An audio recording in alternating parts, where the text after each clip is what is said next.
किसी श्रीमान जमींदार के महल के पास एक गरीब अनाथ विधवा की झोंपड़ी थी। जमींदार साहब को अपने महल का अहाता उस झोंपड़ी तक बढ़ाने की इच्छा हुई। विधवा से बहुतेरा कहा कि अपनी झोंपड़ी हटा ले, पर वह तो कई ज़माने से वहीं बसी थी। उसका प्रिय पति और इकलौता पुत्र भी उसी झोंपड़ी में मर गया था। पतोहू भी एक 5 बरस की कन्याओं को छोड़कर चल बसी थी। अब यही उसकी पोती इस वृद्धाकाल में एकमात्र आधार थी।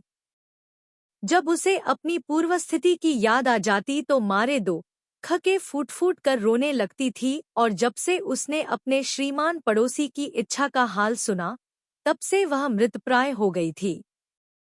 उस झोंपड़ी में उसका मन लग गया था कि बिना मरे वहां से वह निकलना नहीं चाहती थी। श्रीमान के सब प्रयत्न निष्फल हुए। तब वे अपनी जमींदारी चाल चलने लगे। बाल की खाल निकालने वाले वकीलों की थैली गरम कर उन्होंने अदालत से झोंपड़ी पर अपना जान करा लिया और विधवा को वहां से निकाल दिया। बेचारी अनाथ तो थी ही, पास पड़ोस में कहीं जाकर रहने लगी। एक दिन श्रीमान उस झोंपड़ी के आसपास टहल रहे थे और लोगों को काम बतला रहे थे कि वह विधवा हाथ में एक टोकरी लेकर वहां पहुंची।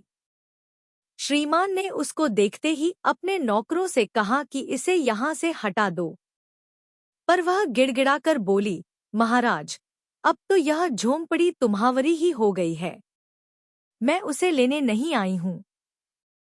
महाराज क्षमा करें, तो एक विनती है। जमींदार साहब के सिर हिलाने पर उसने कहा, जब से यह झोंपड़ी छूटी है, तब से मेरी पोती ने खाना पीना छोड़ दिया है। मैंने बहुत कुछ समझाया पर वह एक नहीं मानती। यही कहा करती है कि अपने घर चल, वहीं रोटी खाऊंगी। अब मैंने यह सोचा कि इस झोंपड़ी में से एक टोकरी भर मिट्टी लेकर उसी का चूल्हा बनाकर रोटी पकाऊंगी। इससे भरोसा है कि वह रोटी खाने लगेगी। महाराज कृपा करके आज्ञा दीजिए तो इस टोकरी में मिट्टी ले आओ। श्रीमान ने आज्ञा दे दी। विधवा झोंपड़ी के भीतर गई। वहां जाते ही उसे पुरानी बातों का स्मरण हुआ और उसकी आंखों से आंसू की धारा बहने लगी। अपने आंतरिक दुख को किसी तरह संभाल कर उसने अपनी टोकरी मिट्टी से भर ली और हाथ से उठाकर बाहर ले आई। फिर हाथ जोड़कर श्रीमान से प्रार्थना करने लगी, महाराज, कृपा करके इस टोकरी को जरा हाथ लगाइए जिससे कि मैं उसे अपने सिर पर धर लूं। जमींदार साहब पहले तो बहुत नाराज हुए, पर जब वह बार बार हाथ जोड़ने लगी और पैरों पर गिरने लगी तो उनके मन में कुछ दया आ गई। किसी नौकर से न कहकर आप ही स्वयं टोकरी उठाने आगे बढ़े। ज्यों ही टोकरी को हाथ लगाकर ऊपर उठाने लगे त्यों ही देखा कि यह काम उनकी शक्ति के बाहर है। फिर तो उन्होंने अपनी सब ताकत लगाकर टोकरी को उठाना चाहा, पर जिस स्थान पर टोकरी रखी थी वहां से वह एक हाथ भी ऊंची न हुई। वह लज्जित होकर कहने लगे, नहीं, यह टोकरी हमसे न उठाई जाएगी।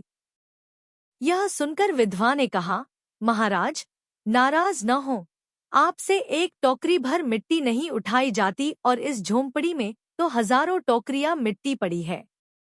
उसका भार आप जन्मस भर क्यों कर उठा सकेंगे? आप ही इस बात पर विचार कीजिए। जमींदार साहब धनमत से गर्वित हो अपना कर्तव्य भूल गए थे, पर विधवा के उपर्युक्तर वचन सुनते ही उनकी आंखें खुल गईं। कृतकर्म का पश्चाताप कर उन्होंने विधवा से क्षमा मांगी और उसकी झोंपड़ी वापस दे दी।